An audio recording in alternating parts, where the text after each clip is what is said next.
Tratado de Beijing reconoce por primera vez toda una serie de derechos a los actores. El Tratado de Beijing, quiero empezar diciendo que el primer párrafo de su preámbulo dice literalmente o casi literalmente: las partes deseosas de lograr la protección jurídica internacional más eficaz y más uniforme posible de los derechos de los intérpretes sobre sus interpretaciones audiovisuales. Ese es, señores y señoras, el objeto del Tratado de Beijing: lograr la protección eficaz de las interpretaciones audiovisuales. Para ello, pasa inmediatamente a hacer lo que hacen todos los tratados: reconocer a los actores y actrices toda una serie de derechos exclusivos sobre dichas interpretaciones, tanto en vivo como fijadas en grabaciones audiovisuales. Derechos exclusivos sobre los que, si no me equivoco, mañana va a intervenir algún compañero y va a explicarlos.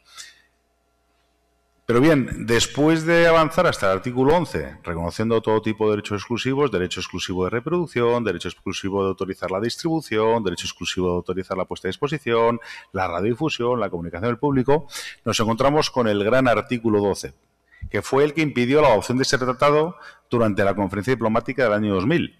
Porque aquí confluyen dos intereses: el interés del actor y de la actriz a poder participar digamos, en la explotación de su interpretación, poder obtener un rendimiento económico, participar en los rendimientos económicos de sus interpretaciones, y el interés del productor por poder tener garantizada la pacífica explotación de su inversión. Es decir, tanto el productor que invierte el dinero como el usuario necesitan certeza jurídica. Es decir, imagínense ustedes un organismo de radiodifusión, un canal de televisión, que adquiere una película de un productor con la incertidumbre de que al día siguiente van a aparecer por allí 20 actores ejercitando sus derechos exclusivos. Luego, esto es una cuestión fundamental que tenemos que entender todos. El derecho exclusivo está muy bien, es la base del derecho de autor, pero en el caso de la industria audiovisual, ese derecho exclusivo siempre tiene que consolidarse en la cabeza del productor. No porque lo quiera el productor, sino porque lo demanda el mercado. Ahora, lo que ocurre es que esta consolidación de los derechos exclusivos en la cabeza del productor siempre ocurre en una situación de desventaja con respecto al productor, desventaja del artista. El artista parte siempre de una posición negociadora de clara inferioridad frente al productor. Y cuando digo inferioridad, no solo me refiero a que el productor tiene un mayor poderío económico, es que además el artista, yo, por lo que conozco, y conozco actores y actrices de varios países del mundo, lo vuestro es vocacional. Es vocacional. Entonces, queréis trabajar una película y el productor también se aprovecha de esa circunstancia. O sea, el productor sabe que si el papel es interesante, os dice: oye, mira, trabajar aquí, yo os doy un sándwich a cambio, muchos de vosotros diríais: ok, porque es una vocación. El productor no es vocacional, el productor lo que quiere es sacar rendimiento a eso. Bien, pues esta cesión que siempre, o esta consolidación que siempre va a suceder, hay que hacerla de tal manera que se salvaguarden los intereses de los artistas. ¿De qué sirve, y vuelvo al preámbulo del Tratado de Beijing, buscar la protección más eficaz y uniforme posible de los derechos de los artistas si llegamos al artículo 12 y nos encontramos con que los Estados miembros son libres de poder articular mecanismos, ya sea una presunción de cesión, que es lo que ocurre en la mayor parte de los países del entorno continental latinoamericano? Pueden incluso articular un sistema de titularidad inicial a favor del productor, que es lo que ocurre, por ejemplo, en los Estados Unidos y otros sistemas de corte anglosajón, o incluso una tercera fórmula, que es: muy bien, el artista es el titular de los derechos, pero la habilitación para el ejercicio de estos derechos recae en el productor. Todas estas fórmulas son o se titulan cesión de derechos. Esto fue lo que impidió, insisto, lograr el consenso necesario en el año 2000 para concluir el Tratado de Beijing. La fórmula con la que se llegó en el año 2011, que fue cuando en el seno de la OMPI se logró un acuerdo sobre el artículo 12 que permitió la convocatoria de la conferencia diplomática en el año 2012, era básicamente decir: muy bien, vamos a dar por hecho, vamos a dar por bueno que el productor va a consolidar siempre esos derechos exclusivos, vamos a dar por bueno. Cuando digo por bueno es una expresión española que significa que vamos a dar por hecho, no es que sea bueno. Que el productor lo va a hacer desde una posición de fuerza y que se va a aprovechar de la inferioridad contractual del artista y de su gran vocación y ganas, incluso ansia de trabajar.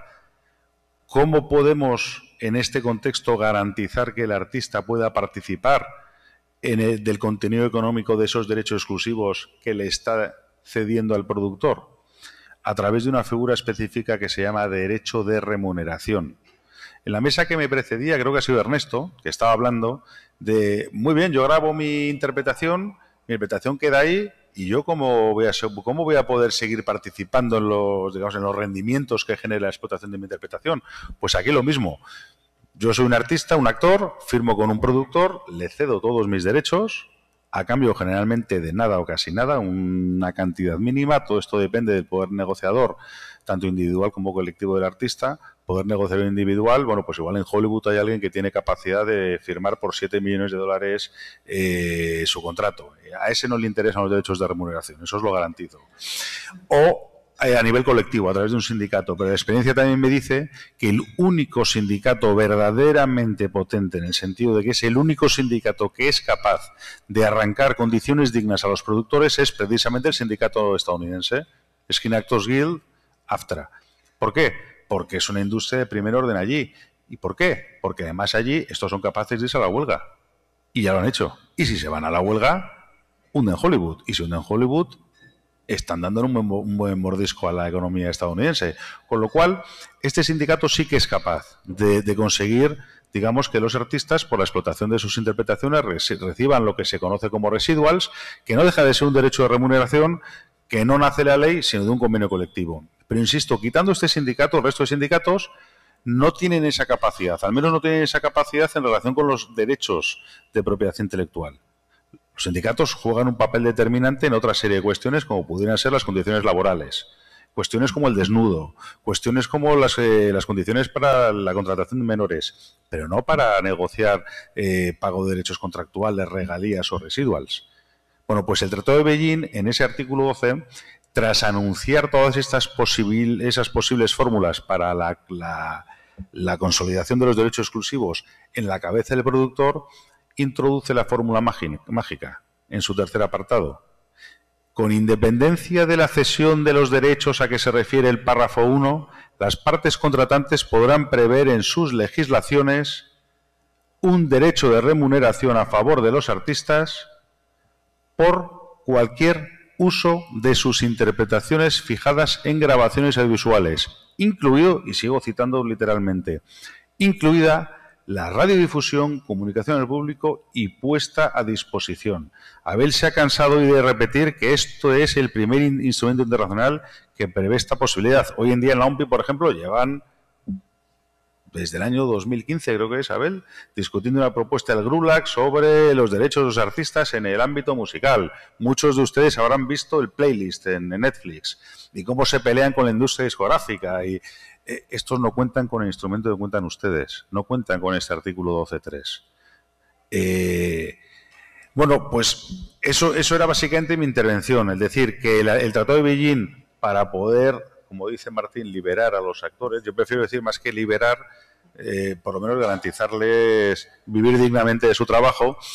Ese objetivo se cumple con derechos de remuneración como ya existen en muchos países, y creo que esta semana aquí están todos los compañeros dando fe de ello. Es decir, como muchas entidades latinoamericanas en países donde sí que se han instaurado estos derechos ya están cobrando de plataformas como la todopoderosa Netflix, por poner un ejemplo. Y hay un elemento más, antes de terminar, y es que el derecho de remuneración no vale de nada si no está sujeto a gestión colectiva obligatoria. Y digo bien, obligatoria, porque nos encontramos también con países que sí, que hay gestión colectiva, pero no es obligatoria. Al no ser obligatoria la gestión, esto lleva a que el usuario diga: yo a ti solo te voy a pagar por tus miembros, porque como la gestión colectiva no es obligatoria, mañana puede venir alguien que no sea miembro tuyo a exigirme los derechos, cosa que sabemos que nunca va a pasar. Con lo cual, doble garantía, o doble condición, digamos, para garantizar esto que quería Martín. Derechos de remuneración previstos en el Tratado de Beijing y gestión colectiva obligatoria. No hay un artículo del Tratado de Beijing que hable sobre gestión colectiva obligatoria, pero sí que es cierto que el artículo 11, cuando habla del derecho de radiodifusión, habla de que los Estados miembros podrán declarar cuál es el mecanismo para el ejercicio de un derecho de remuneración. Si nos vamos a las actas de la Conferencia Diplomática del 2000, que fue cuando esto fue acordado, se cita expresamente la gestión colectiva obligatoria. bien, ¿no? Es decir, es que no sé, porque... No, yo creo que es totalmente claro. Dime una cosa, ¿qué pasa con las personas jurídicas que se dedican a esto? Por ejemplo, las plataformas, ¿vienen a ser los enemigos de los artistas porque no pagan o se podrían convertir en aliados estratégicos porque entienden también este derecho que propugna el Tratado de Beijing? O sea, mañana más tarde, HBO, Disney o el mismo Netflix, ¿no? Dicen, oye, ¿sabes una cosa? Este es un derecho que en realidad tenemos que reconocerlo. ¿Pero por qué? Porque si no, estamos matando a la gallina de los huevos de oro, que son los artistas, ¿no? Entonces hay que tratarlos bien, ¿no? Para que ellos sigan siendo los creadores de siempre.